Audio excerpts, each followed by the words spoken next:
किसी गांव में राम सिंह नाम का एक किसान रहा करता था और वह किसान अपने खेतों में और अपने खलिहानों में अच्छे से काम किया करता था।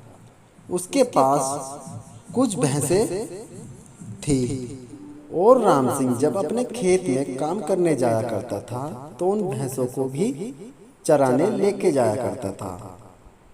हर रोज की तरह पूरा दिन उसे बस यही काम था, अपनी भैंसों को चरा के लेके आना था और शाम को उनका दूध निकालकर डेयरी पे या गांव में बेचा करता था।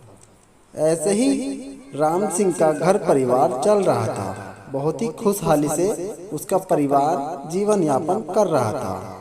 राम सिंह और उसकी पत्नी भी इस चीज से काफी खुश थे।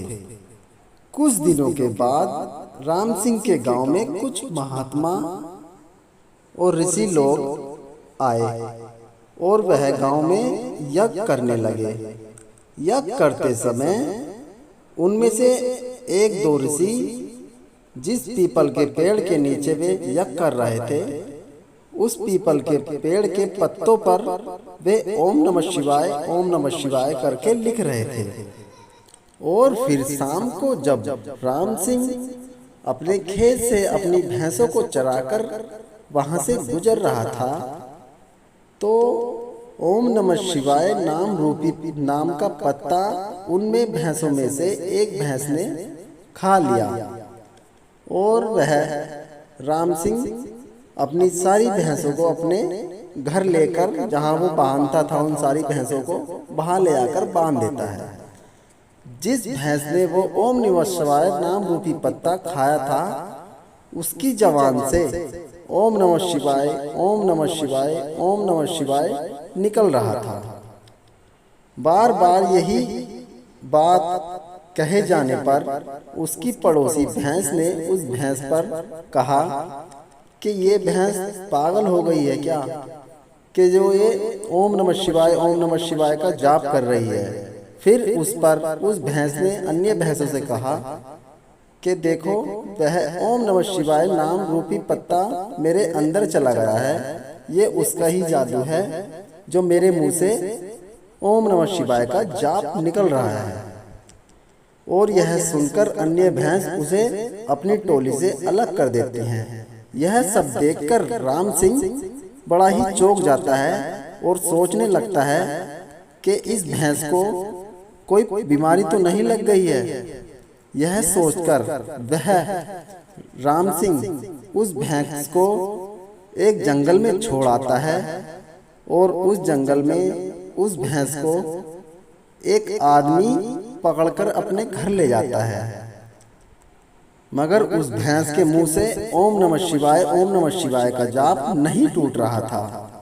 लगातार ओम नमः शिवाय का जाप करने के बाद वह व्यक्ति जो उस भैंस को लेकर अपने घर गया, चारा वारा डाला और फिर भी वह ओम नमः शिवाय का जाप करती ही रही। शाम होते ही उस व्यक्ति ने उस भैंस का दूध जब निकाला और उसे दूध को निकालकर वह बेचने गया तो उसे अच्छे दाम मिले। कुछ दिन यही बीतने के बाद वह अच्छा खासा अपना घर परिवार चलाने लगा। उस भैंस का दूध जो था वो अमृत के समान हो चुका था। उस दूध के चलते वह काफी मालदार हो चुका था। एक बार उस गांव के ठेकेदार की बीवी की तबीयत बिगड़ जाती है और उसका मुंशी उसके पास आता है। उसके पास आकर कहता है कि हमारे ठेकेदार की बीवी की हालत काफ़ी ख़राब हो गई है, तो आपके पास कुछ या आप किसी ऐसे वैद्य को जानते हैं जो उसे ठीक कर दे। फिर वह आदमी अपनी भैंस का दूध उस मुंशी को देता है और कहता है, जाओ ये दूध लेकर ठेकेदारनी को पिला दो। यह सुनकर वह दूध लेकर चला जाता है और ठेकेदारनी को पिला देता है। सारी बात बताने के बाद ठेकेदार उसके पास आता है और उससे कहता है कि ये भैंस मुझे दे दो, चाहे इसके बदले में मैं तुम्हें काफ़ी सारा धन दूंगा।